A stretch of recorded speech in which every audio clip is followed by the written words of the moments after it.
স্বাগত জানাচ্ছি একাত্তর জার্নালের সঙ্গে আছি আমি মাহবুব হাসান।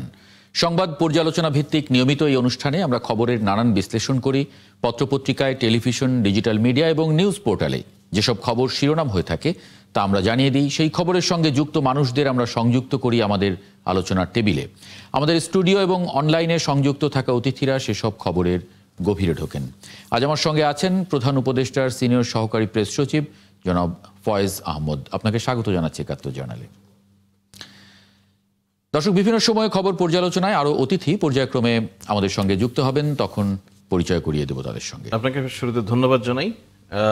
দলগুলোর ভিন্নমত আছে, ট্রু। আপনি যদি খেয়াল করেন দেখবেন যে বিএনপিরও আপনার ইনস্ট্যান্ট যে রিয়াকশন, বিএনপির ইনস্ট্যান্ট রিয়াকশনটাও ঠিক যে এটাকে স্বাগত জানানোর মতো তেমনটি ছিল না। তারপরে কিন্তু বিএনপি সর্বোচ্চ নীতি নির্ধারণী যেই ফোরাম, বিএনপির স্থায়ী কমিটি, সেটা এই যেই আদেশ আজকে গেজেট আকারে প্রকাশ হলো তা নিয়ে নির্বাহী কমিটি বসেছে পার্টির অ্যাক্টিং চেয়ারম্যান জনাব তারেক রহমানের সভাপতিত্বে। সেই বৈঠক শেষেই আপনি কিন্তু দেখলেন যে সরকারকে ধন্যবাদ জানিয়েছে এবং নির্বাচনের কার্যক্রম দ্রুত এগিয়ে নেওয়ার জন্য সরকার এবং ইসির প্রতি একই সঙ্গে আহ্বান জানিয়েছে। এটা হচ্ছে এই পয়েন্টটা আমি কেন যুক্ত করলাম। আমি একইভাবে বিশ্বাস করি জামাত সহ ৮ দল এখন পর্যন্ত যে প্রতিক্রিয়া জানিয়েছে সেটাকে আমি তাৎক্ষণিক প্রতিক্রিয়া হিসেবে ধরে নিতে চাই। কারণ জামাত তাৎক্ষণিক প্রতিক্রিয়ার পর কিন্তু ডিটেইল কোনো প্রতিক্রিয়া এখনো আমরা পাইনি। আমার ধারণা তাৎক্ষণিক প্রতিক্রিয়াই শেষ কথা নয়। জামাত সহ ৮ দল বা জামাত ইসলামী তাদের যে নীতি নির্ধারণী ফোরাম, যারা এই সংস্কার কার্যক্রমে খুব ওতপ্রোতভাবে জড়িত ছিলেন, তারা যখন বসবেন, আমাদের বিশ্বাস কোনো রাজনৈতিক দলেরই আর আপত্তি থাকবে না। এবং একই সঙ্গে এই বিশ্বাসের মূল কারণটা বলি, একই সঙ্গে এখানে আমাদেরকে মাথায় রাখতে হবে আমরা এই দেশের মানুষ ফ্যাসিবাদ থেকে মুক্তি পাওয়ার জন্য সবাই মিলে যেভাবে জুলাইকে সম্ভব করেছে, গণ অভ্যুত্থান সম্ভব করেছে, রাজনৈতিক দলগুলি ক্ষুদ্র কিছু স্বার্থ, ছোট ছোট কিছু মতের বিভেদের কারণে মানুষের এই ঐক্যকে অসম্মান করবে না বলে আমরা বিশ্বাস করি। জি, আমাদেরকে নিশ্চিতভাবেই, যেটার কোনো বিকল্প আমাদের সামনে নেই, নিশ্চিতভাবেই আমাদেরকে জাতীয় নির্বাচনের দিকে যেতে হবে। আমরা বিশ্বাস করি এই জাতীয় নির্বাচনে যাওয়া সরকারের জন্য গুরুত্বপূর্ণ এবং পলিটিক্যাল পার্টিগুলির জন্য গুরুত্বপূর্ণ, দেশের গণতান্ত্রিক অগ্রযাত্রার জন্য খুবই গুরুত্বপূর্ণ। এই বিষয়ে এমন কোনো কর্মকাণ্ড বা এমন কোনো পদক্ষেপ বা এমন কোনো কর্মসূচি কোনো রাজনৈতিক দল গ্রহণ করবে না যা এই প্রক্রিয়াকে ব্যাহত করতে পারে। জি, সেজন্য আমরা আশা করি যে হয়তো আগামী ২-১ দিনের মধ্যে সবগুলি রাজনৈতিক কোয়ার্টার থেকে পলিটিক্যাল স্টেক হোল্ডার্স তারা তাদের আরও বিশদ বিশ্লেষণের মধ্য দিয়ে কনক্রিট একটা অপিনিয়ন দিবেন এবং সবাই আগামী নির্বাচনের জন্য সর্বাত্মক প্রস্তুতি নেবেন। জি, একটু অতিথিদের যদি যুক্ত করে নেই। সালাউদ্দিন আইয়ুবী, সাবেক কেন্দ্রীয় সভাপতি বাংলাদেশ ইসলামী ছাত্র শিবির; ইমরান ইমন, সাংগঠনিক সম্পাদক রাজশাহী বিভাগ এনসিপি; এবং সাইফুল হক, সাধারণ সম্পাদক বিপ্লবী ওয়ার্কার্স পার্টি। আপনাদের স্বাগত জানাচ্ছি একাত্তর জার্নালে। ইমরান ইমন, আপনার কাছে একটু জানি যে রাষ্ট্রপতি অধ্যাদেশটি জারি করেছেন, আপনাদের চাওয়া ছিল এটি প্রধান উপদেষ্টা জারি করেন, কিন্তু প্রধান উপদেষ্টা নিজেই রাষ্ট্রপতির উপরে আস্থা রেখেছেন। আপনারা সেই জায়গা থেকে কি প্রতিক্রিয়া দেখাচ্ছেন? আসলে প্রতিক্রিয়ার ব্যাপারটা যদি বলেন, আমরা এই প্রধান উপদেষ্টার আজকের ভাষণের পরে আমরা দলীয়ভাবে এটার প্রতিক্রিয়া দেওয়ার জন্য একটা উদ্যোগ নিয়েছি। আমাদের দলীয় ফোরামে আলাপ আলোচনা করে আমরা এটার অফিসিয়াল প্রতিক্রিয়া দিয়ে জানাবো। তবে একটা বিষয় আমি এখানে স্পষ্ট করে বলতে চাই, আমরা ইতিপূর্বে যে কথাটা বলেছি বা দেশের মানুষের কাছে, আসলে রাষ্ট্রপতি এবং প্রধান উপদেষ্টার ঘোষণার যে পার্থক্যটা, এটা আমরা খুব স্পষ্টভাবে বলতে চাই। কারণ আমরা মনে করছি যে এখানে রাষ্ট্রপতি যিনি আছেন, ওনাকে আমরা যদি সাংবিধানিক ধারাবাহিকতার দোহাই দিয়ে রাখা হলেও আসলে এইখানে আমরা এখন যে সরকার পরিচালিত হচ্ছে বা অন্তর্বর্তীকালীন সরকার আছে, এই সরকারটাকে আমরা আসলে বলতে হবে একভাবে কনস্টিটিউশনাল নর্মসের মধ্যে থেকে করছে, আবার কিছু এক্সট্রা কনস্টিটিউশনাল অ্যাক্টিভিটিস আছে। এই দুইয়ের সমন্বয়ে আমরা যে বাংলাদেশ এখন পরিচালিত হচ্ছে, এই বাস্তবতাটা অনেক সময় আমরা ভুলে যাই। কারণ গণ অভ্যুত্থানের মধ্য দিয়ে আসলে আমরা যে এস্টাবলিশমেন্টটা ছিল, বা আমাদের যে সেটেলমেন্ট ছিল এই সেটেলমেন্টটা কিন্তু ডিস্ট্রয়েড হয়ে গেছে। সো আমাদের একটা নতুন সেটেলমেন্ট আসার আগ পর্যন্ত আমাদের এই কনস্টিটিউশনের ভেতরে এবং কনস্টিটিউশনের বাইরে বোথ ওয়েতে বাংলাদেশকে যেতে হচ্ছে। এখন এই বিতর্ক আছে, আমরা খুব ক্লিয়ারলি বলেছিলাম যে এই গণঅভ্যুত্থানের যেই পিপুলস উইল, এই পিপুলস উইলস এর আসলে প্রপার রিপ্রেজেন্টেটিভ যদি বলি, আমরা এই পিপুলস উইলকে অ্যাকোমোডেট করেছি এই অন্তর্বর্তীকালীন সরকার এবং এই অন্তর্বর্তীকালীন সরকারের প্রধান হিসাবে প্রধান উপদেষ্টার কাছে। তো আমরা এই জন্য দাবিটা খুবই স্পষ্টভাবে বলেছিলাম যে গণভোট আসলে বাস্তবায়িত করবে জনগণের সেই আকাঙ্ক্ষা, যে আকাঙ্ক্ষাটা আসলে গণ অভ্যুত্থানের মধ্য দিয়ে জনমনে জাগ্রত হয়েছে এবং জি জনগণ যেটার বাস্তবায়ন চাই। জি তো জনগণের প্রতিনিধি হিসাবে এই সময়ে সঠিক আপনার এই গণ অভ্যুত্থানের প্রতিনিধি হিসাবে আসলে আমরা প্রধান উপদেষ্টার কাছ থেকে এই আদেশটা আশা করেছিলাম। করেছিলেন। তো আমরা আপনার কাছে ফিরবো। দলীয়ভাবে আমাদের অবস্থানটা আমরা ক্লিয়ার করব অবশ্যই। জি, সালাউদ্দিন আইয়ুবী, মানে বিএনপি তার জায়গা থেকে ছাড় দিয়েছে, বিশেষ করে উচ্চকক্ষে প্রাপ্ত ভোটের অনুপাত, এটা কার্যত বিএনপি মেনে নিয়েছে বলে ধরে নেওয়া যায়। কারণ ধন্যবাদ যেহেতু দিয়েছে, ধন্যবাদ জানিয়েছে বিএনপি কিছুক্ষণ আগে তার সর্বোচ্চ নীতি নির্ধারণী ফোরামে আলাপ আলোচনা করার পরে ধরে নেওয়া যায় যে বিএনপি তার জায়গা থেকে অনেক ক্ষেত্রেই সরে এসেছে। কিন্তু আপনার দল এবং তার সমমনারা এখন পর্যন্ত কর্মসূচিতে অনড় আছেন, কেন? ধন্যবাদ আপনাকে। একই সাথে একাত্তরের সম্মানিত দর্শক বৃন্দ, সম্মানিত আলোচক বৃন্দ, সবাইকে শুভেচ্ছা। আপনারা জানেন যে দীর্ঘ লড়াই সংগ্রামের পর 3টা প্রতিশ্রুতি নিয়ে মূলত বর্তমান সরকারের যাত্রা শুরু হয়। তার মধ্যে অন্যতম ছিল সংস্কার, বিচার এবং নির্বাচন। সংস্কারের বিষয়টি নিয়েই মূলত আমার দল বাংলাদেশ জামায়াত ইসলামী এবং সমমনা 8টি দল খুব অনড় অবস্থানে আছে। কারণ সংস্কারের বিষয়টি বাংলাদেশের সংস্কৃতিতে আছে যে না, এখনো আপনার দল এখনো বলছে যে নির্বাচনের দিন গণভোট এটা পুনর্বিবেচনার দাবি করছে তারা। সে থেকে আসছি সেই আলোচনা আসছি। এই জন্য একটু বলছি যে সংস্কারের বিষয়ে বাংলাদেশ জামাত ইসলাম এবং 8টি দল অনড় অবস্থানে আছে। তার কারণ হলো সংস্কারটি হলো বাংলাদেশের মৌলিক পরিবর্তনের রূপরেখা নির্ধারণ করবে। আগামী বাংলাদেশ আসলে কোথায় যাবে, কোন পজিশনে দাঁড়াবে, সেটা নির্ভর করবে এই সংস্কারের উপর, এবং সংস্কারের উপর নির্ভর করবে আগামী নির্বাচন। আগামী নির্বাচনটা কোন অবস্থানে আসবে সেটাকে সংস্কারকে যৌক্তিক জায়গায় নিয়ে যাওয়ার জন্য, সংস্কারকে আমি বলবো এক ধরনের পূর্ণাঙ্গতায় পৌঁছার জন্য গণভোটটা অত্যন্ত জরুরি, যেটা জুলাই সনদকে আনুষ্ঠানিক। আমি আপনার কাছে ফিরবো, আমি একটা বিরতিতে যাব, বিরতির আগে ফিরবো। তার আগে আমি একটু সাইফুল হকের মন্তব্য ছোট্ট করে একটু জেনে নিতে চাই, সবার কাছ থেকেই যেহেতু ছোট ছোট করে জানছি। সাইফুল হক, মানে আপনারা কিভাবে দেখছেন বিএনপির সঙ্গে সমমনা দল হিসেবে আপনারা যুগপৎ আন্দোলন করেছেন দীর্ঘদিন, এখনো এক ধরনের মানে সংযোগের মধ্যে আছেন আপনারা, সেই জায়গায় মানে কি প্রতিক্রিয়া দেখাচ্ছেন? আলাদা প্রতিক্রিয়া দেখাচ্ছেন নাকি আপনার দলের পক্ষ থেকে দেখাবেন? জি, আপনাকে ধন্যবাদ। প্রিয়ভাজন আলোচক বৃন্দ আর দর্শক শ্রোতা যারা দেখছেন, আপনাদেরকে শুভেচ্ছা এবং সালাম জানাই। আজকে আমাদের পার্টির পক্ষ থেকে আমরা প্রাথমিক একটা প্রতিক্রিয়া আজকে গেছে। আমরা আগামীকাল আমাদের রাজনৈতিক পরিষদের মিটিং হবে, সেখান থেকে আশা করি আমরা পূর্ণাঙ্গ আমাদের বক্তব্য জানাতে পারবো। প্রাথমিক প্রতিক্রিয়া যেটা আমরা বলেছি, দেশের জুলাই সনদের তার যে বাস্তবায়ন বা তার যে একটা আইনি একটা কাঠামো দেবার ব্যাপারে রাজনৈতিক দলগুলোর দাবির প্রেক্ষিতে রাজনৈতিক সংকট যেটা তৈরি হয়েছিল, যেটা আমাদের জাতীয় নির্বাচনকেও বলতে পারেন একটা বড় ধরনের হুমকির মধ্যে যেটা নিয়ে যাচ্ছিল বলে ধারণা করা হচ্ছে। আজকে প্রধান উপদেষ্টার তার এই জুলাই সনদ সম্পর্কিত সরকারের যে আদেশ, যেটা রাষ্ট্রপতির নামে যেটা জারি করা হয়েছে, মনে হয় যে সংকট উত্তরণে একটা প্রচেষ্টা এই আদেশের মধ্য দিয়ে এটা লক্ষ্য করা যায়।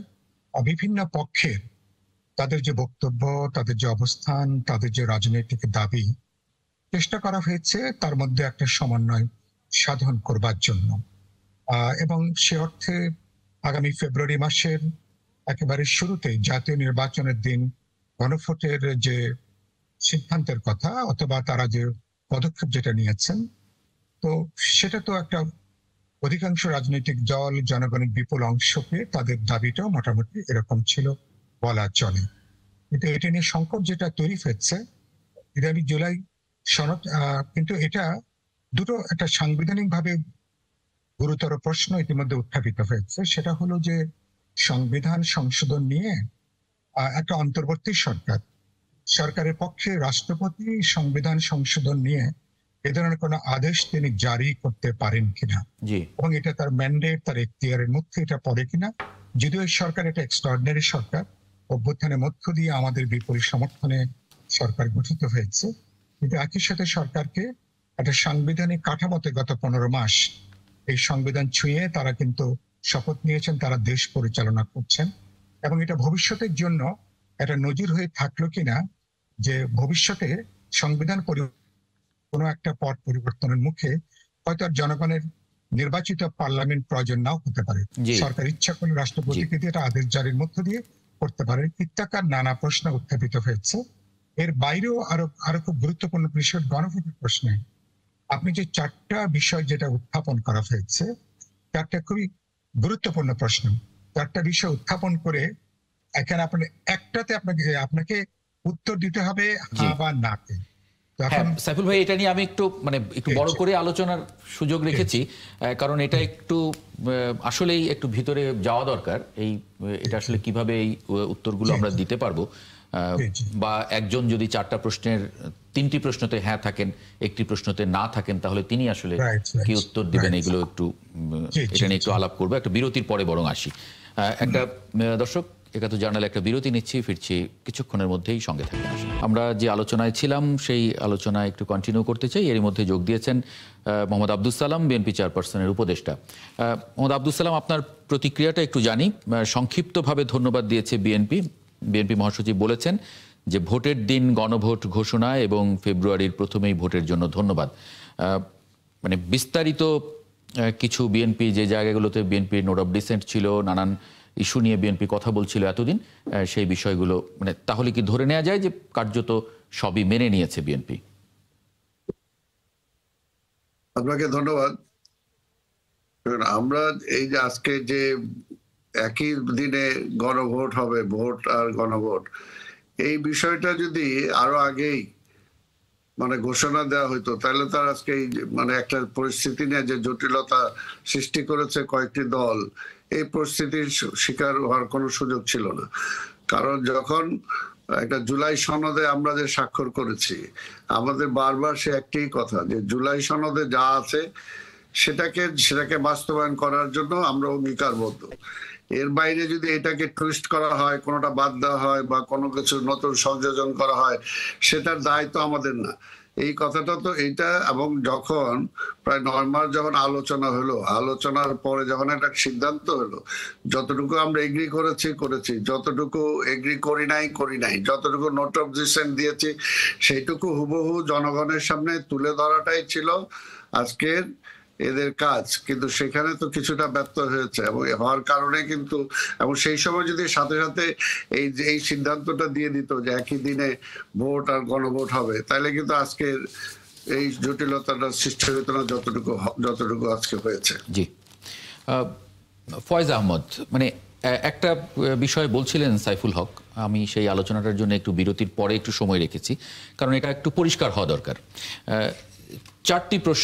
4টি প্রশ্নের মধ্যে আবার প্রায় 48টি প্রশ্নের ভিতরে প্রশ্ন, উত্তর 4টি, বা আমি যদি ধরে নেই 48টি, তার জন্যে হ্যাঁ বা না দুটো উত্তর। মানে কিভাবে দেব আমি? প্রথম কথা হচ্ছে যে 4টি প্রস্তাব, সেটা আজকেই জাতির সামনে উন্মুক্ত হয়ে গেছে প্রশ্নগুলি। তার মানে আপনি যে পরীক্ষা দিতে চাচ্ছেন, সে পরীক্ষার প্রশ্ন অলরেডি লিকড। আপনি জেনে শুনে বুঝে আপনার সিদ্ধান্ত নেবেন। সুতরাং এই জায়গায় আপনি এই যে গণভোটের কনসেপ্টটাই কিন্তু বিষয়টা এরকম। গণভোটে একটা সিঙ্গেল ভোটের মধ্যে দিয়ে পুরো সংবিধান গণভোটে যায়। সেক্ষেত্রে কি আপনি পুরো সংবিধানের সবগুলি ধারা পড়ে তারপরে ওখানে গিয়ে দেখে আপনি হানাকে দিবেন? তা না। সুতরাং মানুষের সামনে উন্মুক্ত করা চ্যালেঞ্জ হচ্ছে এটা আমরা মানুষের কাছে কতটা পপুলার করে তুলতে পারি, প্রশ্নগুলি কতটা মানুষকে অ্যাওয়ার করে তুলতে পারি। সেজন্য সরকার নানানমুখী উদ্যোগ নিচ্ছে। ইতিমধ্যে এটা নিয়ে আলাপ আলোচনা শুরু হয়েছে। কিভাবে মানুষকে এই বিষয়গুলিতে সচেতন করা যায়। মোদ্দা কথা মোটা লাইনে যদি বলি তাহলে দেখুন, আপনার কাছে পরিষ্কার হয় কিনা আমি বোঝানোর চেষ্টা করি। সেটা হচ্ছে আমাদের অভ্যুত্থান পরবর্তী সময়ে রাজনৈতিক দলগুলি নিজেরা বসে ঐক্যমত্যের ভিত্তিতে এই সিদ্ধান্তে উপনীত হয়েছে যে বাংলাদেশ রাষ্ট্রে আর কখনোই যেন ফ্যাসিবাদ ফিরে না আসতে পারে, ফ্যাসিবাদের উত্থান ঘটতে না পারে, তার পথ বন্ধ করতে সংবিধানের বেশ কিছু সংস্কার প্রয়োজন। এই ফ্যাসিবাদ বন্ধে আপনি সম্মত কিনা? ফ্যাসিবাদ বন্ধে যেই পদক্ষেপ উদ্যোগ রাজনৈতিক দলগুলি নিজেরা বসে নিয়েছেন ঐক্যমত্য কমিশনের মাধ্যমে, সেটাতে আপনি সম্মত কিনা? যদি আপনি ফ্যাসিবাদের বিরুদ্ধে থাকেন, এই দেশে আর ফ্যাসিবাদী জেগে না উঠুক সেটা চান, তাহলে আপনি হ্যাঁ ভোট দিবেন। আপনি যদি চান যে ওই ব্যবস্থা থেকেই যাক, আমি বলছি ওই ব্যবস্থা থেকেই যাক, পুরনো সিস্টেমেই বাংলাদেশ চলুক, তাহলে আপনি না ভোট দিবেন, পরিষ্কার। অর্থাৎ আমি আপনাকে আমার মতো করে ইন্টারপ্রেট করার চেষ্টা করেছি এই জায়গাটা। মুদ্রা কথা এই যে ফ্যাসিবাদ বিরোধী সকল রাজনৈতিক দল যে একসঙ্গে বসে বসে দিনের পর দিন, মাসের পর মাস এত শ্রম, এত মেধা এখানে দিয়েছেন, এর একটাই কারণ যে ফ্যাসিবাদী সিস্টেমটাকে আমরা দেখুন, আপনি অভ্যুত্থানের সময় যে ফ্যাসিবাদের বিলোপ, এটা কিন্তু খুব গুরুত্বপূর্ণ আলোচনা হয়ে উঠেছিল, তাই না?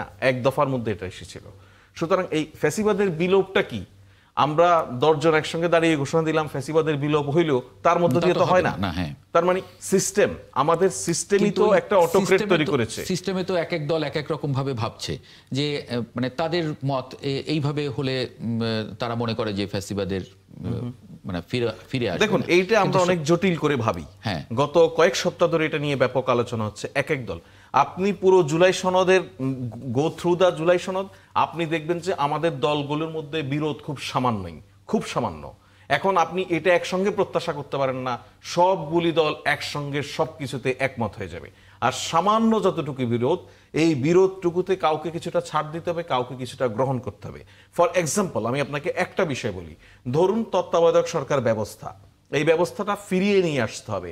এই বিষয়ে 32টি রাজনৈতিক দল এবং জোট যারা দিনের পর দিন 9 মাস ধরে ঐকমত্য কমিশনে বসে সবাই একমত, সংস্কার প্রক্রিয়ায় অংশ নেন, তারা প্রত্যেকেই একমত। তাহলে আমাদের প্রশ্নটা কি? প্রশ্ন হচ্ছে তত্ত্বাবধায়ক সরকার ব্যবস্থাটা কি কায়দায় গঠন হবে, তাই নিয়ে সেখানে ওই সবাই মিলে 4টি প্রস্তাব এনেছেন। প্রস্তাব 1 সব দল একমত, প্রস্তাব 2 সব দল একমত, প্রস্তাব 3 সব দল একমত, শুধু বিএনপির নোট অফ ডিসেন্ট রয়েছে, প্রস্তাব 4 সব দল একমত। তাহলে আপনি পার্টিকুলারলি এই প্রশ্নটাই দেখুন না কেন এখানে কত পার্সেন্ট একমত? 99.99% একমত। আর সামান্য একটু একমত নয়, এই সামান্য একটু একমতের জন্য পুরো জিনিসটা আটকে যেতে পারে না। এবং এই সামান্য একটুর বিষয়ে কি সুরাহা হবে সেটার জন্যই কিন্তু আপনার পরবর্তী সংসদকে একই সঙ্গে সংবিধান সংস্কার পরিষদের জন্য দায়িত্ব দেওয়া হচ্ছে। সেই সংবিধান সংস্কার পরিষদে আপনি খেয়াল করুন, যেই দল সাধারণ সংসদে সাধারণ নির্বাচনের মধ্য দিয়ে নর্মাল যেই আমাদের আইনসভা সেখানকার সংখ্যাগরিষ্ঠতা অর্জন করবে, সেই একই দলই তো সংবিধান সংস্কার পরিষদেও সংখ্যাগরিষ্ঠতা নিয়ে যাবে। সুতরাং ওনাদের যদি পার্টিকুলার কোনো বিষয় সেখানে উত্থাপন করার মতো থাকে, সেটা নিয়ে ওনারা আলাপ করে সিদ্ধান্ত নেবেন। ওই ফোরামটাই তো সংবিধান সংস্কারের জন্য হচ্ছে। এমনটা না যে গণভোটের মধ্য দিয়ে সব চূড়ান্ত হয়ে যাচ্ছে, তা তো নয়।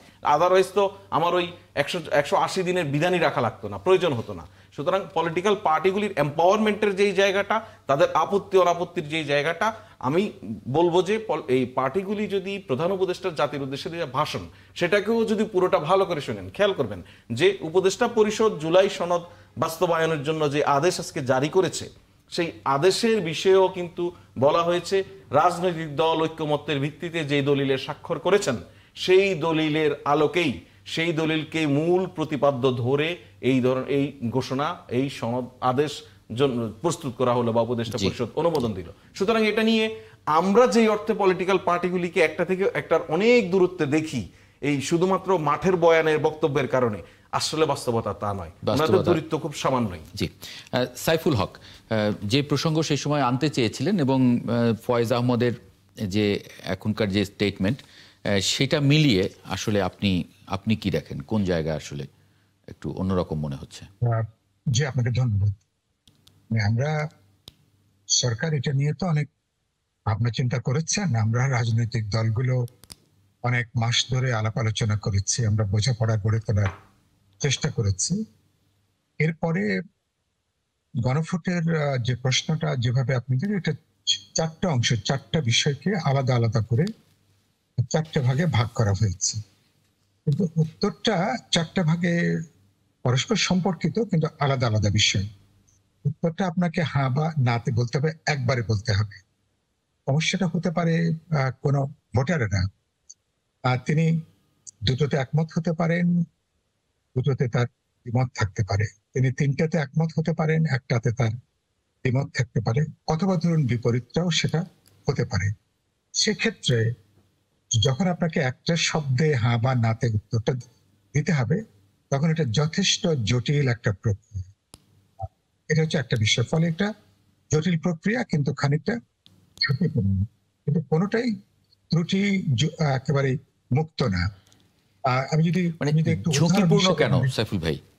আচ্ছা, ঝুঁকিপূর্ণ হচ্ছে যে আপনি আমি যদি পিয়ারের প্রশ্নটা যদি বলি, এক এক করে বলি, প্রথম যেগুলো আমরা সবাই মিলে একমত, সেটা নিয়ে তো নিশ্চয়ই মানুষের সম্মতি থাকবে, সবাই নিশ্চয়ই যারা আমরা সনদে স্বাক্ষর করেছি একমত হব।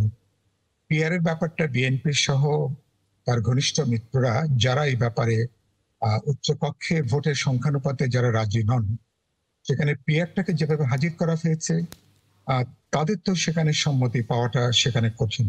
এই প্রশ্নের তারা কিভাবে উত্তর তারা সেখানে দেবেন, কারণ তাদের তো স্পষ্টতই তারা সনদে স্বাক্ষর করেছেন এই তাদের নোট অফ ডিসেন্ট সহ, যে উচ্চ কক্ষটার ব্যাপারে তাদের আপত্তি আছে, ভিন্ন মত আছে। তারা এটা হয়তো পরবর্তীতে পার্লামেন্টে তারা পুনর্বিবেচনা করবেন কিনা সেটা পরবর্তী পার্লামেন্টের বিষয়। 3 নম্বরে হচ্ছে যে আপনি সাংবিধানিক প্রতিষ্ঠানগুলো, ইলেকশন কমিশন থেকে শুরু করে তত্ত্বাবধায়ক সরকারের যে প্রশ্ন, সেখানে আমি মনে আমরা ঐক্যের প্রায় আমরা কাছাকাছি আছি।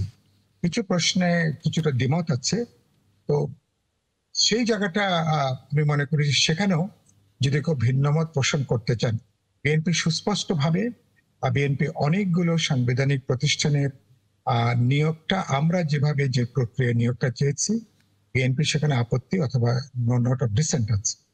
সেই প্রশ্নটা বিএনপির সমর্থকরা, ভোটাররা তারা হাস্যচক তারা ভোট দেবেন কিনা, এটা একটা প্রশ্ন পার্টিকুলার 2 নম্বর। 3 নম্বর হচ্ছে এটা আমি মনে করি সরকার বুদ্ধিমত্তার সাথে এই কাজটা করেছেন, যে যেসব ব্যাপারগুলো একেবারেই নোট অফ ডিসেন্ট আছে, সেটা জুলাই সনদে যেভাবে এটা সমাধানের কথা বলা হয়েছে, সে ব্যাপারে আপনি সম্মত আছেন কি আপনি নেই। আমার মনে হয় যে সে ব্যাপারে মানুষের সম্মতি জানাতে হাস্যচক বলতে আমার মনে হয় যে কোনো সংকট হবার কথা না। এই যে পরিস্থিতি, এই পরিস্থিতিটা এখন আমি যদি বলি, ধরুন ওই যে বলে না যে যদি হয় সুজন তেঁতুল পাতায় নজন, তখন আপনি এখানে একটু আগে আমাদের ফয়েজ সাহেব যেটা বললেন, আমরা 180 দিন যে সময়টা পাওয়া যাবে আর সংসদ, তখন এটার অনেকগুলো লুপহোলস নিয়ে আলোচনা হবে। তো সেখানে এটা নিয়ে যদি আপনার যদি আমরা সংকট তৈরি করতে চাইলে অনেকগুলো সংকটের জায়গা আছে, সুযোগ আছে। আর যদি বুঝি যে আমাদের একটা গণতান্ত্রিক, কিন্তু যদি সাইফুল ভাই হ্যাঁ যদি জিতে যায়, হ্যাঁ জিতে গেলে তো তখন ওটার একটা বাধ্যবাধকতা থাকবে কিনা? না না না না, আমি একটু এ ব্যাপারে দ্বিমত করছি। হ্যাঁ যদি জিতে যায়, তখন একটা মোরাল একটা অব্লিগেশন কাজ করবে যে মানুষ তো এসব ব্যাপারে আপনাকে এক ধরনের মানুষ কথাটা বলেছে। আমি পুরোটাকে একটা প্রক্রিয়া হিসেবে ধরি। একটু মনোযোগ দেন, যখন আমরা জুলাই সনদ স্বাক্ষর করি, এটা একটা প্রক্রিয়া। সরকার যখন একটা আজকে ধরুন আদেশ নিয়ে আমাদের ভিন্নমত থাকলেও, যে রাষ্ট্রপতি সাংবিধানিক বিষয়ে আদেশ দিতে পারেন কিনা, তারপরে যদি এটা আদেশ দিয়েছেন, এটাও একটা প্রক্রিয়া। যখন আমি গণভোটে যাচ্ছি, এটাও একটা প্রক্রিয়া। যখন পার্লামেন্টে মানুষ সরাসরি তার প্রতিনিধি নির্বাচন করছেন, পার্লামেন্ট যখন রিকনস্টিটিউট হচ্ছে, তখন পার্লামেন্টের প্রত্যেকটা বিষয় আলাদা করে এটা বিল আকারে এটা উত্থাপিত হবে, এটা নিয়ে আলাপ আলোচনা হবে, যাচাই বাছাই হবে। এরপরে যখন এটা সংখ্যা গরিষ্ঠের, এখানে অবশ্য যখন এটা যদি যেহেতু এটা সংবিধান সংশোধন পরিষদ হিসাবে প্রথম এই 180 দিন এটা কাজ করবে, সুতরাং এখানে সিম্পল মেজরিটিতে এখানে সিদ্ধান্ত গৃহীত হবে। এখানে প্রবাবলি 2/3 প্রয়োজন হবে না। সেটা একটা সুবিধাজনক জায়গার ভেতরে আমরা হয়তো আছি। সেই জায়গা থেকে তার মানে তখন এটা আলোচনা, তখন একটা বিল আকারে হয়ে তখন এটা আইনে পরিণত হবে। তাহলে এটা একটা লম্বা একটা কিন্তু প্রক্রিয়ার বিষয় আছে। আমি কথা বলতে চাই, এখানে দুর্বলতা আছে, লুপহোলস আছে, কিছু স্ববিরোধিতা আছে। ভোটারদের জন্য বড় দাগের আসলে সিদ্ধান্ত নিতে হবে। ভোটাররা প্রত্যেকটা বিষয় যদি আলাদা আলাদা করে যদি না করতে চান, তাহলে এটা কিন্তু একটা জটিল প্রক্রিয়া আসতে পারে।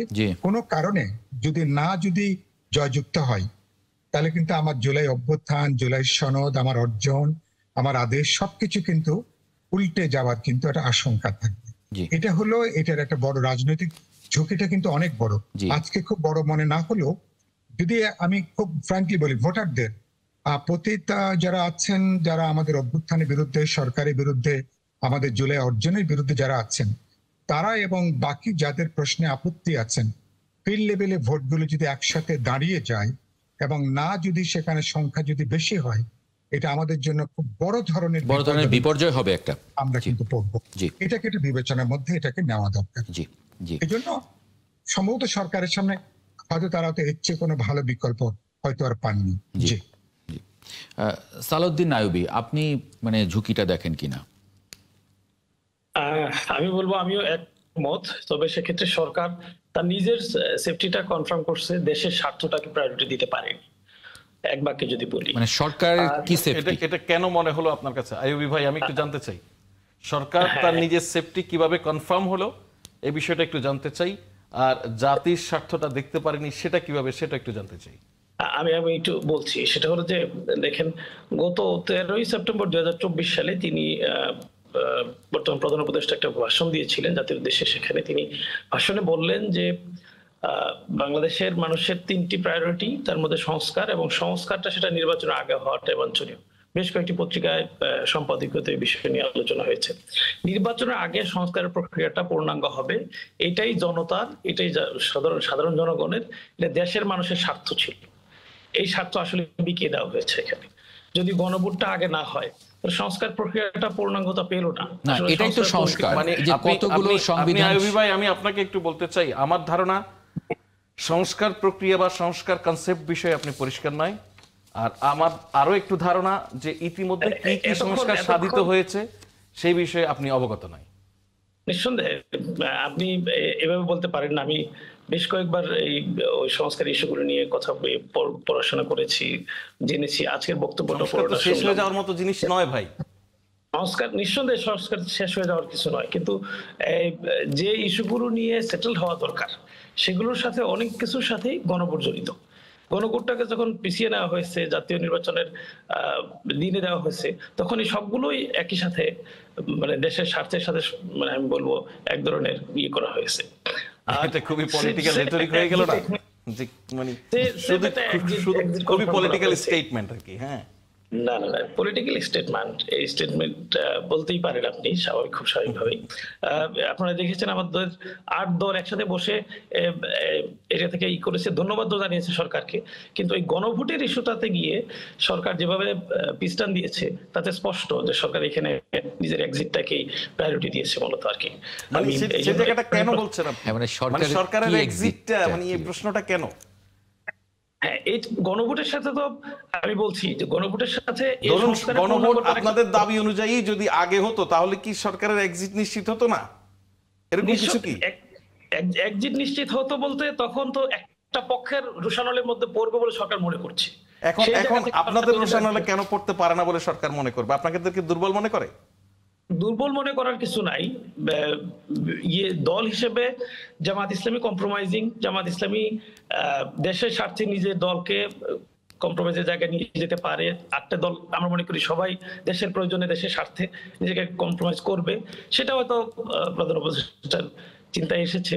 অন্যদেরকে কম্প্রোমাইজ করে উনি ওনার মতো করে বিবেচনা নিতে পারেনি, সে কারণে তাদের স্বার্থটাকে প্রায়োরিটি দিয়ে ওই গণভোটটাকে সেই জায়গায় নিয়ে যাওয়া। কিন্তু আপনাদের স্বার্থ তো মানে আপনারা কয়েকটি দল ছাড়া, সালাউদ্দিন আইয়ুবী, দ্বিতীয় বিষয় হলো সালাউদ্দিন আইয়ুবী, আপনারা কয়েকটি দল ছাড়া তো এই যে উচ্চকক্ষে যে প্রাপ্ত ভোটের অনুপাত, এখানে তো বিএনপি এবং তার সমমনা অনেকগুলো দলের তো একটা কড়া আপত্তি ছিল, এখনো সে আপত্তি আছে। সেখানেও তো সরকার আপনাদের কথা মেনে নিয়েছে। হ্যাঁ, বেশ কিছু বিষয়ে ইতিমধ্যেই সরকারকে ধন্যবাদ জানানো হয়েছে। এই বিষয়ে সরকারের সিদ্ধান্তগুলোকে স্বাগত জানানো হয়েছে। এইগুলো তো অস্বীকার করা, সব মানলে স্বাগত জানাবেন। আর কিছু না, মানে ছাড় দেওয়ার মানসিকতা। আমার প্রথম প্রশ্ন আপনার কাছে সেটাই ছিল যে আপনারা কিন্তু ছাড় দিচ্ছেন না কিছু, অথচ বিএনপি বা তার সমমনা অন্যান্য দল, এমনকি এনসিপি পর্যন্ত তার অবস্থান থেকে অনেক সরে এসেছে বলে কার্যত মনে হচ্ছে। নিম্ন কক্ষ উচ্চ কক্ষ দুটোতেই পিয়ারের দাবি ছিল জামাত ইসলামীর। সেই জায়গা থেকে জামাত ইসলামী উচ্চ কক্ষে পিয়ারের বিষয়ে মোটামুটি আজকের প্রধান উপদেষ্টার ভাষণের মাধ্যমে স্পষ্ট হয়েছে কিছুটা। না, কিন্তু আপনারা তো আপনাদের দাবি এখনো ছাড়েননি, আপনারা তো অবস্থান করবেন বলে বলছেন। হ্যাঁ, দাবি তো থাকবেই, খুব স্বাভাবিকভাবে দাবি থাকবে। দাবি আদায় করাটাই জামাত ইসলামী না, শুধু বাংলাদেশের মেজরিটি পার্টিগুলো মনে করে যে এটা জনতার দাবি, কিন্তু বিএনপি তো দাবি ছেড়ে দিয়েছে। যাই হোক, হ্যাঁ, ঠিক আছে, জনগণের সাথে হিসেবে করছি। আর কিছু কনফিউজিং ইস্যু তৈরি হবে এখানে। কিছুক্ষণ আগেই সম্মানিত আলোচক যেটা বলছিলেন যে প্রশ্নগুলোর প্রেক্ষিতে ভোট দেওয়াটা একজন ব্যক্তির জন্য, আমি নিজেই প্রশ্ন মানে চিন্তা করে একটা কনফিউশনে পড়ে গেছে যে আসলে এইটাতে আমি একমত, এটাতে দ্বিমত, এরকম একটা পজিশন। তাহলে আপনি কি ভোট দেবেন? আপনি তো মানে হ্যাঁ দিবেন না দিবেন? হ্যাঁ, মানে হ্যাঁ ভোট তো দিতেই হবে খুব স্বাভাবিকভাবেই, কিন্তু আপনার তো কনফিউশন আছে। আইয়ুবী ভাই, আমি আপনাকে খুব ফ্র্যাঙ্কলি ভাইজান, এই যে আপনি ধরেন হ্যাঁ ভোট তো দিতেই হবে এটা যে মনে করছেন, এই মনে করাটা মানে আপনার উপরে চাপিয়ে দেওয়া নয়, বরঞ্চ আপনি নিজের মধ্যে একটা ফিল পাচ্ছেন যে হ্যাঁ ভোট দেওয়ার মধ্য দিয়ে আমি ফেসিবাদের যে পথ এখানে সাংবিধানিকভাবে বা কাঠামোগতভাবে তৈরি হয়ে আছে সেটাকে বন্ধ করার পক্ষে ভোট দিব, এই বিবেচনা থেকেই তো। এর বাইরে যখন সংবিধান সংস্কারের মতো বিষয়, এটা খানিকটা জটিল হতেই পারে। তা আমরা তো কনসেপ্টের জায়গায় পরিষ্কার যে আমরা কিসের বিরুদ্ধে হ্যাঁ বলছি, কিসের পক্ষে হ্যাঁ বলছি, তাই না? ফয়েজ ভাই, তাহলে তো মানে সরকারও এখানে একটু চালাকি করলো কিনা আমার সঙ্গে, যে কিছু বিষয় আমার উপরে চাপিয়ে দিল। দেখুন, এটা একটা প্যাকেজ। আপনি ধরুন একটা মোবাইল ফোন কিনতে গেলেও আপনার সবগুলি ফিচার হয়তো একই সঙ্গে পছন্দ হবে না। আপনি যখন ম্যাক্সিমামটা আপনার পক্ষে যাবে দেখবেন তখনই ওটা আপনি কিনবেন, যখন দেখবেন ম্যাক্সিমামটা আপনার পক্ষে যাচ্ছে না সেটা আপনি কিনবেন না।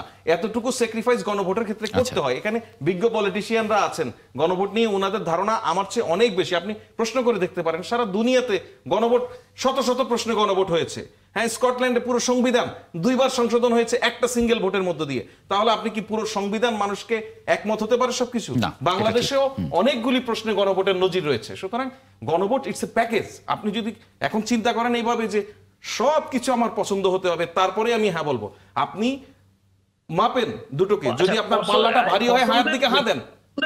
আসলে আপনি এই চিন্তা করছেন পছন্দের বিষয়টা এখানে দেখেন, যদি পিয়ার পদ্ধতির এই ইস্যুটা উচ্চ কক্ষে কনফার্ম হয়, যদি কোনো কারণে গণভোটে না আসে, তখন তো এই ইস্যুটা ওইখানে সেটেল করা কঠিন হবে, আর নতুন চিন্তা এখানে সংযোজন করাও কঠিন হবে। আগে যদি গণভোটটা হইতো, নতুন ইস্যু যুক্ত করে এটাকে ভিন্নভাবে সমাধান করা যাইতো। মানে আমি বুঝি নাই এটা একটু বুঝি নাই। উচ্চ কক্ষে যে ইস্যুটা গণভোটের মধ্যে 4টা প্রশ্নের মধ্যে এটা একটা, যে ইয়ে থাকবে এখানে। যদি উচ্চ ধরেন গণভোটের না আসলো, হ্যাঁ মানে পরাজিত হইলো, তখন কি হবে? তখন অনেক ইস্যুই দেখবে রিসেটেলমেন্ট করতে হবে। নাগরিকদের প্রতি আপনি সম্মান দেখাবেন না? নাগরিকরা যদি, আমরা এখন পর্যন্ত সংস্কারের যে কথাটা বলি, এই সংস্কারের কথা বলার ক্ষেত্রে আমাদের সামনের সর্বোচ্চ যে জিনিসটা জুলাইয়ের অভ্যুত্থানে দেয়ালের লিখন, তাই তো? এর বাইরে সংস্কার এই দেশের মানুষ চায় কি চায় না এই পক্ষে তো কোনো গণভোট হয়নি। আপনারা যখন প্রসঙ্গক্রমে পলিটিশিয়ানরা বারবার জনগণকে রেফারেন্স করেন মানুষ সংস্কার চায়, তার আলোকেই তো এতটুকু পর্যন্ত সংস্কার। আসলেই মানুষ চায় কিনা সেটা তো মানুষের মধ্য দিয়ে আপনি বের করে নিয়ে আসতে হবে। জনগণ যদি নাকে ভোট দিয়ে জয়যুক্ত করে, আমার আপনার কি করার থাকতে পারে? কিন্তু জনগণ সংস্কার চায়। এই ইস্যুগুলোতে জনগণের ক্যাম্পেইন নানান ইস্যুতে কি হইতে পারে, তবে এটা বাস্তব খুব স্বাভাবিকভাবেই যে গণভোটের যে রেজাল্ট আসবে সেটাকেই রেজাল্ট হিসেবে ধরে নিতে হবে। একটা বিরতি নিয়ে আমি একটু আমার বাকি দুজন সম্মানিত অতিথি ইমরান ইমন এবং মোহাম্মদ আব্দুল সালাম, আপনাদের দুজনের কাছে একটু আসবো এই প্রসঙ্গে, এই আলোচনায়। একটা ছোট্ট বিরতি নিচ্ছে, ৭১ জার্নালের সঙ্গে থাকবেন আশা করি। বিরতির পরে আরেকবার স্বাগত জানাচ্ছি ৭১ জার্নালে। আমরা যে আলোচনায় ছিলাম, ইমরান ইমন, মানে আপনি কি মনে করেন যে প্রচারণাটা কিভাবে হবে, বিশেষ করে প্রচারণা কারা করবে? কারণ যখন সংসদ নির্বাচন চলবে, সারা দেশে দলগুলো জিততে চাইবে, তার নিজস্ব প্রতীক আছে, সেখানে আবার এটা বোঝানোর ব্যাপার আছে। সরকারেরও নানান ধরনের কাজ ওই সময় থাকবে, খুবই মানে সব নির্বাচনমুখী হয়ে যাবে। সেই সময়ে আসলে এগুলোর বাস্তবতা আসলে কি দেখেন? আসলে আমরা শুরু থেকেই গণভোটের ব্যাপারে একটা স্পষ্ট অবস্থান আমাদের দলের পক্ষ থেকে জানিয়েছি। এটা মানে খুবই ক্লিয়ারলি বলেছি, আমরা আসলে গণভোটটা স্বতন্ত্রভাবে করা দরকার। কারণ এই গণভোটের মধ্য দিয়ে আসলে জুলাই সনদ বাস্তবায়ন, আসলে জুলাই সনদটা আমরা পাওয়ার জন্য বা জুলাই সনদের মাধ্যমে আমরা কি চাই, এটা খুবই ইতিমধ্যেই এই গত 9 মাস আলোচনার মধ্যে আমাদের স্পষ্ট হয়েছে। জুলাই সনদের মধ্য দিয়ে আসলে বাংলাদেশকে নতুন ভাবে একটা নতুন রাজনৈতিক বন্দোবস্ত বাংলাদেশের মানুষের সামনে হাজির করা হয়েছে। এই যে নতুন সংস্কারকৃত সংবিধান কিংবা আইন কানুনের কথা বলছি, রাষ্ট্রের কথা বলছি, এর মাধ্যমে আসলে আমরা একটা গণতান্ত্রিক রাষ্ট্র প্রতিষ্ঠা করতে চেয়েছি, যেখানে রাষ্ট্র মানুষের পক্ষে থাকবে, বিচার ব্যবস্থা মানুষের পক্ষে থাকবে, মানুষ এখানে মর্যাদার সাথে বসবাস করতে পারবে নাগরিক হিসেবে। আমরা এরকম একটা বাংলাদেশ বলছি, ইনসাফ ভিত্তিক বাংলাদেশের কথা বলছি। তো এই যে চাওয়া, এই চাওয়া অর্জন করতে গিয়ে আমাদের কিন্তু মানে প্রায় 2000 মানুষকে জীবন দিতে হয়েছে, এখনো হাজার হাজার মানুষ আহত হয়ে কাতরাচ্ছে। আমাদের এত বড় আত্মত্যাগের মধ্য দিয়ে আমাদের যে পরিবর্তনের সুযোগটা অর্জনের, নতুন করে অর্জন করার যে সুযোগটা আমাদের হাতে এসছে, আমরা এইটাকে আবার নতুন করে নানা রকমের আশঙ্কায় শঙ্কার মধ্যে ফেলছি। আসলে আপনি যে আপনার প্রশ্নের মধ্যেই অনেকখানি উত্তর স্পষ্ট হয়েছে যে এই গণভোটের এই আলাপটাকে জনগণের কাছে স্পষ্ট করা দরকার। আমরা খুবই ক্লিয়ারলি মনে করি, বা গোটা দুনিয়ারই রেফারেন্ডামের এক্সাম্পল গুলো যদি আমরা দেখি, আসলে মানুষের কাছে এই গণভোটের মূল চাওয়া পাওয়ার বিষয়গুলো স্পষ্ট করা, প্রচার করা এবং মানুষের বোধগম্যভাবে এই জনমত তৈরি করার ব্যাপারটা আসলে সরকারের দায়িত্বের মধ্যে পড়ে। কিন্তু আমরা যখন দেখছি যে 2টা নির্বাচন একসঙ্গে হবে, আমরা সকল রাজনৈতিক দলই আসলে তার নিজের না মানে এখানে সরকার কেন, আপনি সরকারকেই কেন শুধু বলছেন? কারণ সরকার একটা স্টেক হোল্ডার, কিন্তু চাওয়াটা তো আসলে পলিটিক্যাল পার্টিগুলোর। আপনারা একমত হয়েছেন, ঐক্যমত্যে ছিলেন আপনারা। এই আলাপটাতে যাচ্ছিলাম, জি আমি এই আলাপটাতে যাচ্ছিলাম যে আমাদের আসলে সরকারটাকে এখানে সরকার দায়িত্বটা প্রধানত বলবো আসলে আমি। কারণ এইখানে সকল এটা এরকম না যে এনসিপির আজকে গণভোটের পক্ষে অবস্থান নিয়েছে, বিএনপি গণভোটের বিপক্ষে, ব্যাপারটা তা না। আমি মনে করি যে এইটা বাংলাদেশের আপামর মানুষের সকল পলিটিক্যাল পার্টির চাওয়া। বিকজ আমরা যে জুলাই সনদের বাস্তবায়নের কথা বলছি, সেই জুলাই সনদ কিন্তু আমাদের বাংলাদেশের প্রায় 35টি রাজনৈতিক দল একত্রে বসে ঐক্যমত্যের ভিত্তিতে নির্ধারিত হয়েছে। এটা সকল রাজনৈতিক দলের আলাপ। তো রাজনৈতিক দল সবাই এখানে আছে, এখানে হয়তোবা একটু ভিন্ন মতের জায়গা আছে, পক্ষে বিপক্ষের ব্যাপার আছে, কিন্তু সরকার যেহেতু সকল রাজনৈতিক দল সকল মানুষের প্রতিনিধিত্ব করছে, সাধারণ মানুষের কাছে এইটাকে বোধগম্যভাবে, এই কারণেই তো সরকারের আসলে রেফারি থাকা উচিত কিনা। কারণ সরকারের নিজের যে পুরো অর্গান তো আসলে তার নিজের থাকবে, মানে নির্বাচন করার অর্গান। সে যদি সরকার যদি এখানে একটা পক্ষ হয়ে যায়, জনগণকে বোঝানোর পক্ষ হয়, তাহলে তো সরকার নিরপেক্ষ জায়গা হারিয়ে ফেলবে। না, সরকার এখানে আসলে বোঝানোর পক্ষ নিয়েও নিরপেক্ষ থাকতে পারে। সরকার বোঝাবে এইটার পক্ষ বিপক্ষের সুবিধা অসুবিধা, কিন্তু যখন সরকার বোঝাবে, সরকার সিদ্ধান্ত বলে দিবে না ভাই, সরকার বলে দিবে না যে আপনি হ্যাঁ দিবেন ভোট না দিবেন। কিন্তু সরকার তো পক্ষে প্রচারণা চালাচ্ছে, সরকার পক্ষে প্রচারণা চালাচ্ছে, এবং সরকারের ডিসি, সরকারের টিওনো, তারা তো এখানে রিটার্নিং অফিসার থাকবেন, তো স্বাভাবিকভাবে সেখানে মানে নিরপেক্ষতা হারাবে কিনা আপনি যেভাবে বলছেন। আমি একটু ইন্টারপ্রেট করি। ইমন, আপনি যদি আমাকে একটু সুযোগ দেন, আমি একটু ভাইয়ের প্রশ্নে আমি একটু জবাব দেই। সেটা হচ্ছে আমি আপনার এটা ক্লিয়ার করি একটু প্লিজ। বলো। মানে আমি বলছি যে সরকার এখানে, যেহেতু এখানে ইলেকশন, যদি ইলেকশন হচ্ছে, ইলেকশনে সরকার নিঃসন্দেহে রেফারি। এই রেফারিটা কোথায়, যে উনি অবস্থান নেবেন নিরপেক্ষভাবে জনগণের কাছে এই বিষয়টাকে স্পষ্ট করার দায়িত্বটা সরকারকে নিতে হবে। কারণ সরকারি আসলে গণভোট তো কোনো দলের ভোট না। হ্যাঁ, আমরা ব্যক্তিগতভাবে প্রত্যেকটা দল নিজস্ব জায়গা থেকে এই মানে দাবির পক্ষে বিপক্ষে অবস্থান নিতে পারে, জনগণকে বোঝাতে পারে, কিন্তু জনগণের স্বার্থটা কোথায়, সেটা পক্ষে গেলে কি হবে, বিপক্ষে গেলে কি হবে, এইটার প্রচারণার দায়িত্বটা আসলে মূলত সরকারকে নিতে হবে। গণভোট আমরা সারা দুনিয়াতে যেভাবে দেখে এসেছি, সুতরাং এইখানে যদি আমরা একই দিনে মানে জাতীয় নির্বাচন এবং গণভোটকে আমরা একসাথে করি, তাহলে যে সংকটটা পড়ে যাবে, সরকার ওই প্রচারণার মধ্যে খুব বড় ভূমিকা নিতে পারবে না, কারণ সরকারের সকল অর্গান ব্যস্ত হয়ে যাবে জাতীয় নির্বাচন আয়োজনের ক্ষেত্রে। আবার একইভাবে রাজনৈতিক দলগুলো তাদের নিজেদের মার্কা, নিজেদের নির্বাচন, যেহেতু এটা একটা ক্ষমতার লড়াই আছে, ওইখানে কনসেন্ট্রেটেড হয়ে যাবে। আমি বলতে চাচ্ছিলাম যে আমাদের এত ত্যাগের বিনিময়ে যে অর্জনের সুযোগটা, এই সুযোগটা ধরেন একটা নির্বাচন করা, বিভিন্ন আলাদা করে এটার জন্য ব্যয় বেশি, লজিস্টিক পলিটিক্স ইউজ হবে, সরকারের জন্য এটা খুব চ্যালেঞ্জিং হবে, এই সকল নানা রকমের দোহাই দিয়ে এটাকে অনিশ্চয়তার মধ্যে ফেলাটা আসলে আমরা যৌক্তিক মনে করি না। যৌক্তিক আমরা মনে মনে করছেন করি না। আমাদের পরিবর্তনের যে সুযোগ আমাদের সামনে এসেছিল, এইটাকে সর্বোচ্চ প্রকার ব্যবহার করার একটা চেষ্টা থাকা দরকার ছিল, থাকা এবং দরকার এই ছিল। উদ্যোগটা সরকারের কাছ থেকে আমরা আশা করেছিলাম। আশা করেছিলেন। যে আমি একটু যদি মোহাম্মদ আব্দুস সালামের কাছে একটু আসি, যে যেমন এর মধ্যে কথা এসেছে যে বিএনপির সমর্থকরা যদি হ্যাঁ সূচক ভোট দেবেন কিনা, কারণ অনেক জায়গায় নোট অফ ডিসেন্ট আছে। বিএনপি সমর্থকরা যদি মনে করেন যে আমাদের যে জায়গাগুলোতে আপত্তি আছে, বিশেষ করে আমি যদি 3 নাম্বার যে প্রশ্নটা আছে, 2 নাম্বার প্রশ্ন উচ্চকক্ষের বিষয়ে, এখানে তো বিএনপির প্রবল আপত্তি আছে, সেটাতে যদি তারা না ভোটের মানে আশঙ্কাও অনেকে করেন, সেক্ষেত্রে তো পুরো বিষয়টা ভেস্তে যাবে, মানে সেরকম আশঙ্কা আপনি দেখেন কিনা?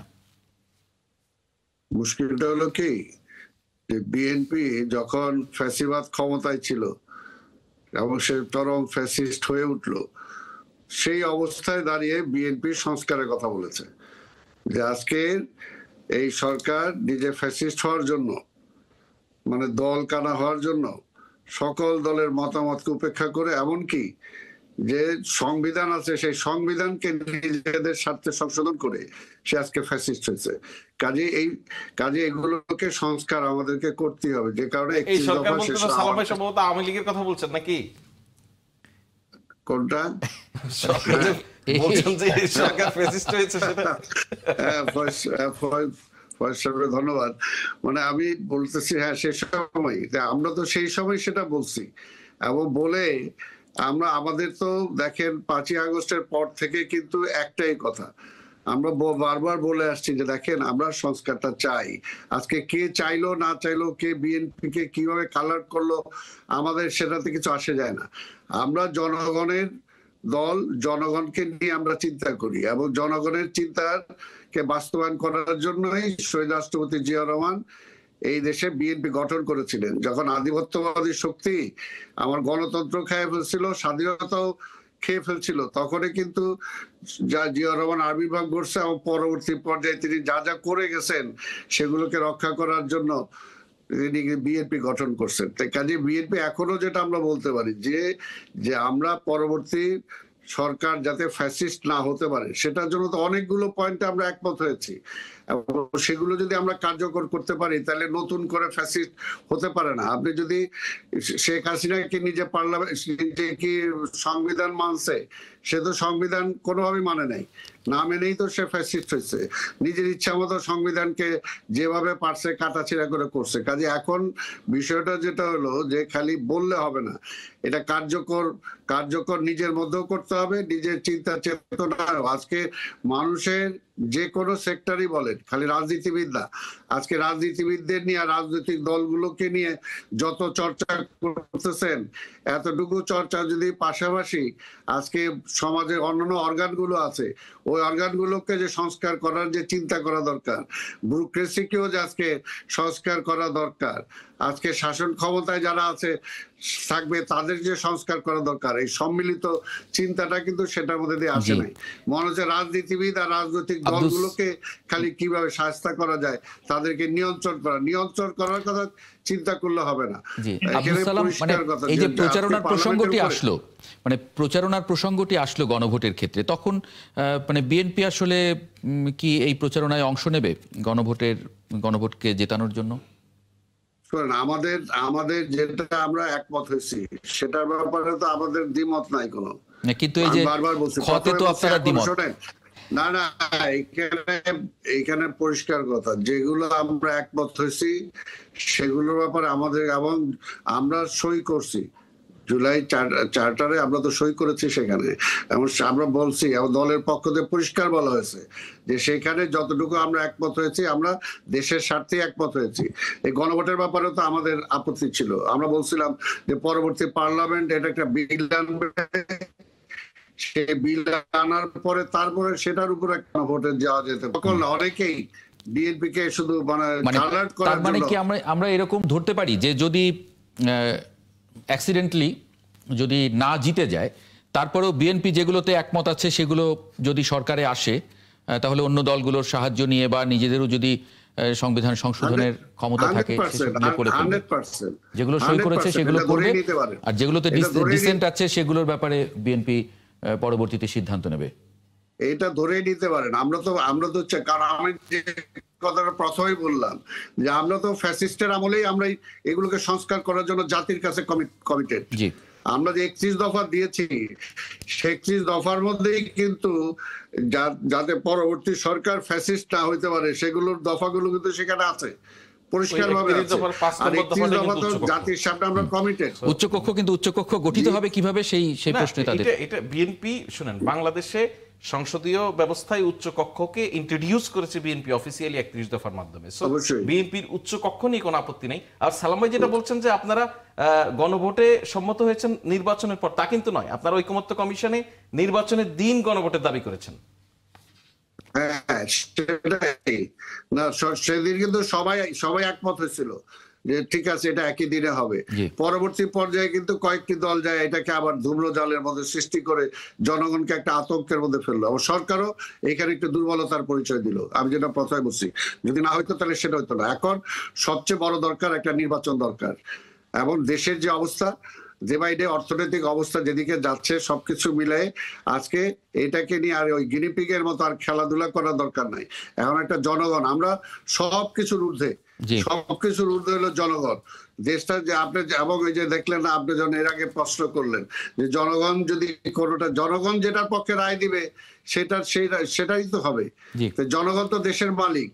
এই কয়েকজন মিলে বা আজকে রাজনৈতিক কয়েকজন নেতা মিলে একটা ঠিক করবে বা চাপায় দিবে, তাহলে সেটা তো হবে না। জনগণকেই ঠিক করতে হবে, জনগণই ঠিক করবে। কাজে জনগণ যেটা ঠিক করবে, কয়েকজন লোক ভুল করতে পারে, কিছু রাজনৈতিক নেতা ভুল করতে পারে, কিন্তু জনগণ ভুল করে নাই। জনগণ 69-এ ভুল করে নাই, 70-এ ভুল করে নাই, 71-এ ভুল করে নাই, 75-এ ভুল করে নাই, 90-এ ভুল করে নাই, 24-এও ভুল করে নাই।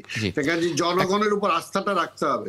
এবং এখানে যেটা আছে যে পার্লামেন্ট যেটা হবে, নিশ্চয়ই সেই পার্লামেন্টে যে আমি তো বলতেছি যে আজকে ওই আপনি যে প্রশ্নটা করলেন, হ্যাঁ জিতুক বা না জিতুক, যেটাই জিতুক, বিএনপি যেগুলো কমিটমেন্ট করছে যে জনগণের কাছে, বিএনপি অবশ্যই সেটা পালন করবে। যে একটা বিরতি নিয়ে ফিরবো, তখন একটু সাইফুল হকের কাছে আমার একটা প্রশ্ন থাকবে যে জোটগতভাবে যারা নির্বাচন করবেন তখন আসলে উচ্চকক্ষ কিভাবে তখন গঠিত হবে? কারণ যদি তখন কিভাবে আমি বুঝবো যে একজন জোটের প্রার্থী তিনি যদি ধানের শীষ নিয়ে বা তিনি যদি জামায়াত ইসলামের প্রতীক দাঁড়িপাল্লা নিয়ে নির্বাচন করেন, তাহলে তার ভোটটা আলাদা হবে কি করে?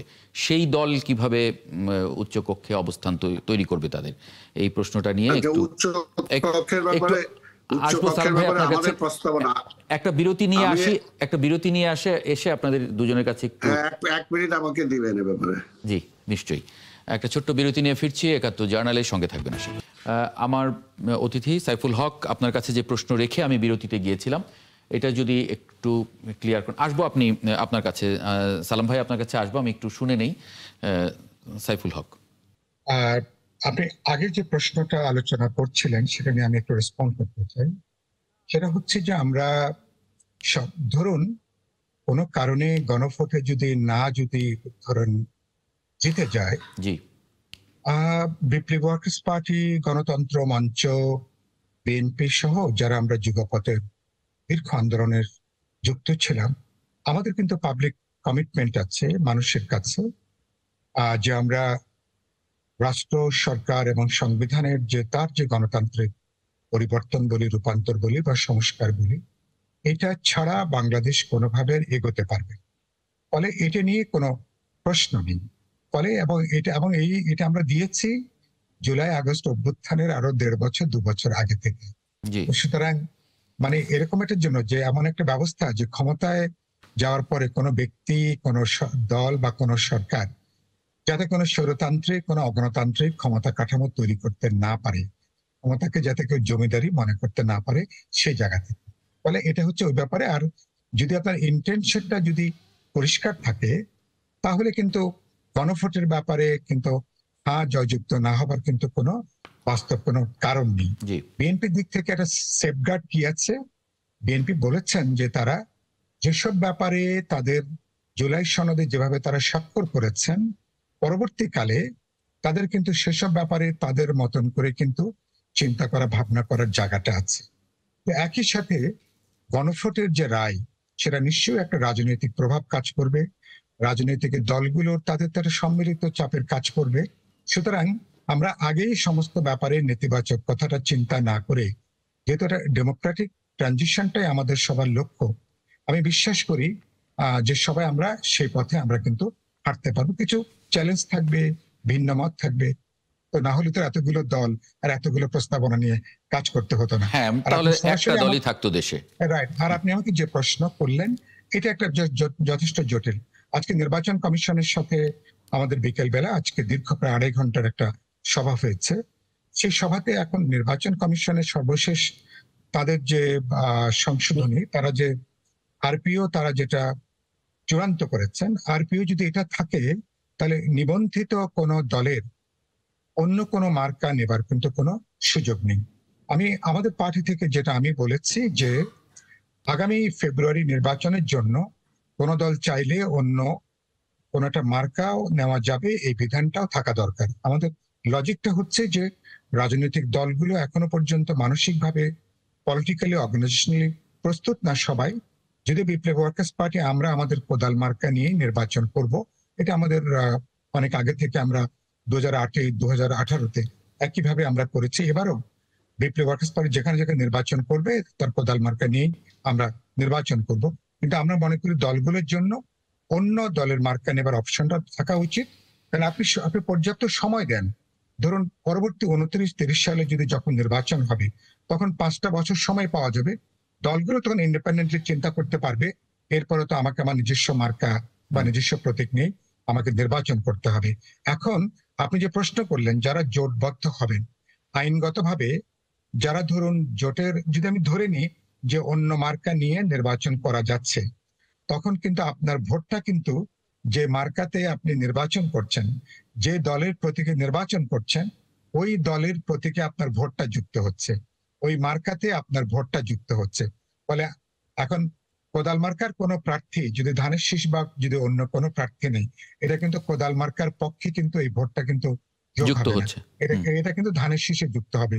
ফলে আপার চেম্বারে উচ্চ কক্ষের আপনার ভোটের সংখ্যানুপাতিক হারে সেদিক থেকে কিন্তু কোনো প্রার্থী যদি ধানের শীষ নিয়ে করেন, তাদের ভোট কিন্তু আর কোদাল মার্কায় যুক্ত হবে না। এটা হলো সংকটের জায়গাটা। না, কিন্তু আবার সাইফুল ভাই আরেকটা কথাও তো আছে, মানে আপনি কোদাল মার্কা নিয়ে যেখানে নির্বাচন করবেন সেখানে তো জোটের প্রার্থী থাকছে না অন্য, মানে সেখানে বিএনপি প্রার্থী দিল না, তার মানে বিএনপি সমর্থকরাও তো আপনাকে ভোট দিয়ে দিল।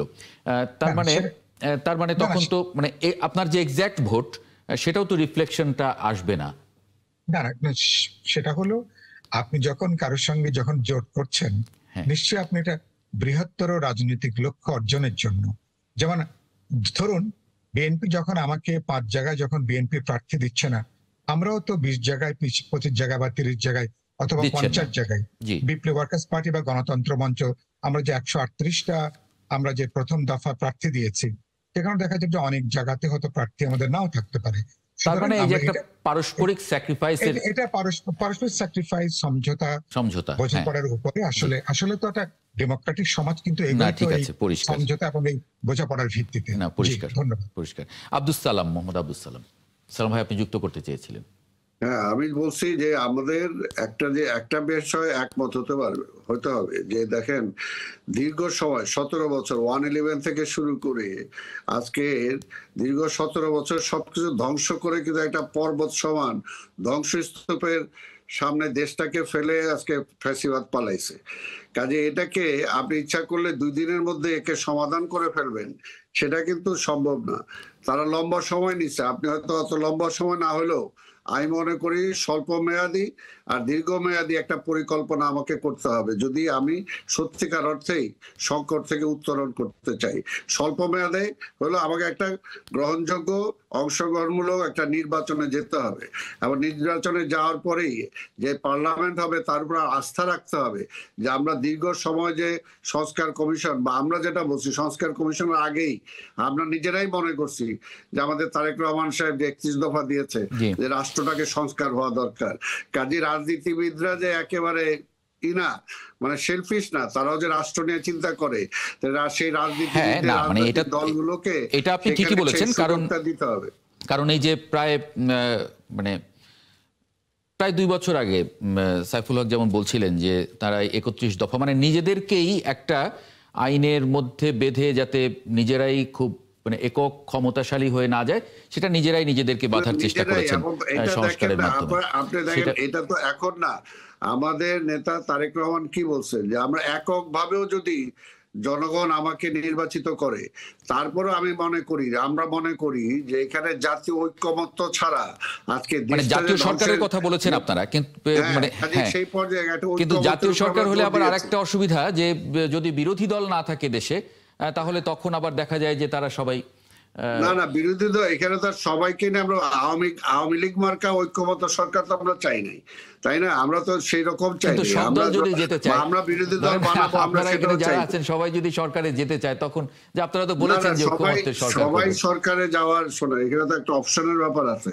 তারপরে স্বাভাবিকভাবে এই 5ই আগস্টের পর তো জামাত ইসলাম সহ কয়েকটা রাজনৈতিক দল তাদের আলাদা স্ট্যান্ড তারা নিয়ে ফেলেছে, তাদের পথ তো তারা বেছেই নিয়েছে। কাজে এখানে তো আর আমাদের সেই চিন্তা মানে জামাত ইসলাম ছাড়া মানে জামাত ইসলাম এবং তার না আমি বলতেছি না কে ছাড়া কে পক্ষে, আমরা বলতেছি যে একটা আপনি বিরোধী দলে যান তারপরেও জাতীয় ইস্যুগুলোতে তো আপনাকে ঐক্যমত হইতে হবে। আচ্ছা মানে আপনি বিরোধী দলে থাকলেও তো ঐক্যমত হইতে হবে। আমাকে শেষ করতে বলা হচ্ছে, ফয়েজ আহমদ যদি 30 সেকেন্ডসে একটু শেষ করেন ক্লোজিং স্টেটমেন্টটা। সরকারের যে কনসেপ্টটা বলছে যখন 2023 সালে বিএনপি জাতীয় সরকারের কনসেপ্ট নিয়ে হাজির হয় সেই সময়কার বাস্তবতা কিন্তু আর 5 আগস্ট পরবর্তী বাস্তবতা এক না। সুতরাং ওই কনসেপ্টে তারাও হয়তো কাজ করবে, কিন্তু সামগ্রিকভাবে এটা সত্য সংসদে রুলিং পার্টি থাকবে, অপোজিশন থাকবে, এরপরেও আমাদের সবার কমন এনিমি কিন্তু আমরা জানি ফেসিবাদ। সেই জায়গায় নিশ্চয়ই আমাদের রাজনৈতিক দলগুলি ওই ঐক্যবদ্ধ অবস্থায় থাকবেই। জি, অনেক ধন্যবাদ ফয়েজ আহমদ, মোহাম্মদ আব্দুস সালাম, সালাউদ্দিন আইয়ুবী, সাইফুল হক এবং ইমরান ইমন, আপনাদের সবাইকে যুক্ত হওয়ার জন্য আজকে 71 জার্নালে। দর্শক আপনাদেরকেও ধন্যবাদ জানাচ্ছি। আগামীকাল একই সময় 71 জার্নাল দেখার আমন্ত্রণ জানিয়ে রাখছি, সঙ্গে পাবো আশা।